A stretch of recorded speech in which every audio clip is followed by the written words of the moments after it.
तो हेलो दोस्तों, मेरा नाम है सचिन और स्वागत करता हूं आपका अपने यूट्यूब के चैनल द पावर ऑफ पाई में, जहां हम डिस्कस करते हैं क्लास 9 to 10 की फिजिक्स और मैथ्स। और तो आज का हमारा टॉपिक है क्वाड्रेटिक इक्वेशन की क्लास 10 का चैप्टर नंबर 3 है। और आज हम इस चैप्टर के एक्सरसाइज 3.2 को सॉल्व करने वाले हैं, जहां हम सीखेंगे कि इस दिए हुए समीकरण के मूलों की जाँच किस प्रकार से की जाती है। तो इसके लिए हमारा जो पहला क्वेश्चन हमें प्राप्त है वो कुछ इस प्रकार से है कि जांचिए कि दिए गए मान समीकरण के मूल है अथवा नहीं।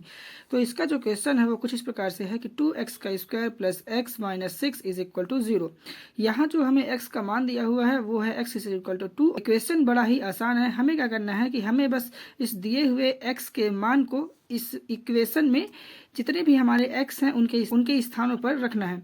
समीकरण के मूल की जांच करने के लिए हम क्या करेंगे कि हम इस दिए हुए x के मान को इस इक्वेशन में रखेंगे। अगर हमारा जो इक्वेशन उसके राइट और लेफ्ट दोनों साइड अगर इक्वल आ जाते हैं तो ये जो हमारा मान है वो इस समीकरण का मूल होगा। अथवा अगर दोनों साइड इक्वल नहीं होते हैं तो हमारा x का मान दिया हुआ है वो इस समीकरण का मूल नहीं होगा। तो चलिए समीकरण के मूल की जाँच करते हैं। तो अब हम क्या करेंगे कि हम सिंपली इस x इज इक्वल टू 2 को इस समीकरण में जितने भी x हैं उनके स्थान पर रखते हैं। तो हम लिखेंगे 2x के स्थान पर हम लिखते हैं इस दिए हुए मान को, ये हो गया 2 और ये है स्क्वायर, तो ये हो गया स्क्वायर प्लस से हम क्या करते हैं कि इस x इज इक्वल टू 2 को इस x के स्थान पर रखते हैं। तो हमें प्राप्त होता है 2 और ये हो गया हमारा माइनस 6 इज इक्वल टू 0। अब आगे हम क्या करेंगे कि इस 2 का करेंगे 2 बार मल्टीप्लाई, तो हमें प्राप्त होता है 2 इंटू 4 प्लस ये हो गया हमारा 2 माइनस 6 इज इक्वल टू ये हो गया हमारा 0। अब आगे हम क्या करेंगे कि इस 2 का करेंगे 4 के साथ मल्टीप्लाई और इस इक्वेशन को करेंगे हम सॉल्व। तो जो हमारा मान प्राप्त होगा वो होगा, ये हो जाएगा हमारा 8 प्लस 2 से माइनस 6 घटेगा तो ये हो जाएगा -4 इज इक्वल टू 0। अब हम क्या करेंगे कि इस प्लस का करेंगे माइनस के साथ मल्टीप्लाई, तो हमें जो है प्राप्त हो जाता है 8 माइनस 4 इज इक्वल टू ये हो गया हमारा 0। तो यहाँ से हम देख सकते हैं कि जब हम इस 8 को -4 के साथ घटाते हैं तो हमें प्राप्त होता है 4 इज ये हो गया हमारा इज इक्वल टू 0। देख सकते हैं कि हमारा ये जो दायां पक्ष है वो इस बाएं पक्ष के बराबर नहीं है। यहाँ ये सिद्ध होता है कि हमारा ये जो x इज इक्वल टू 2 है वो इस समीकरण का मूल नहीं होगा। तो यहाँ हम लिख देते हैं दायां पक्ष इज इक्वल टू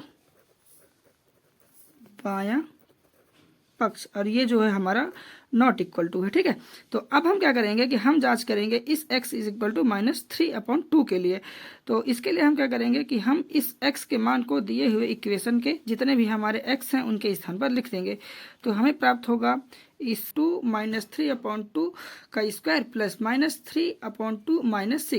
तो यहाँ ये जो -3/2 हमने लिख रखा है वो इस x स्क्वायर के स्थान पर हमने लिखा है। तो अब हम आगे क्या करेंगे कि इस -3/2 का करेंगे 2 बार मल्टीप्लाई, तो हमें प्राप्त होगा 2।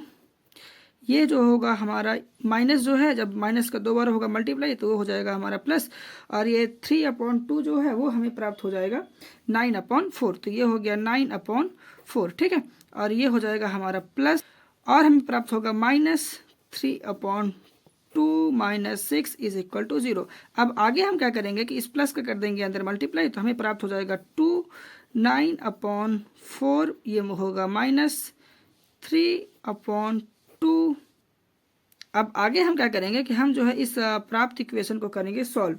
तो हमें जो है प्राप्त होगा हमारा 9/2, ये जो 2 है इस 4 के साथ कैंसिल हो जाएगा तो ये बचेगा 2 और ये होगा -3/2 -6 इज इक्वल टू 0। ठीक है, अब इस इक्वेशन को आगे सॉल्व करने के लिए हम क्या करेंगे कि हम जो है इसका लेंगे एलसीएम।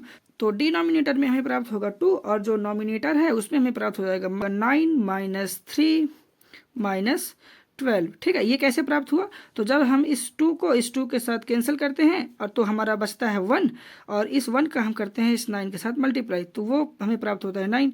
ऐसे ही जब हम इस 2 को इस 2 के साथ करते हैं डिवाइड तो हमें प्राप्त होता है 1 और इस 1 का इस 3 के साथ करते हैं मल्टीप्लाई तो हमें प्राप्त होता है -3।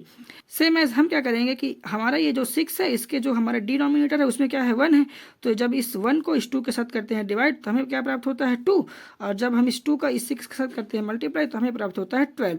तो ये हो गया इज इक्वल टू 0।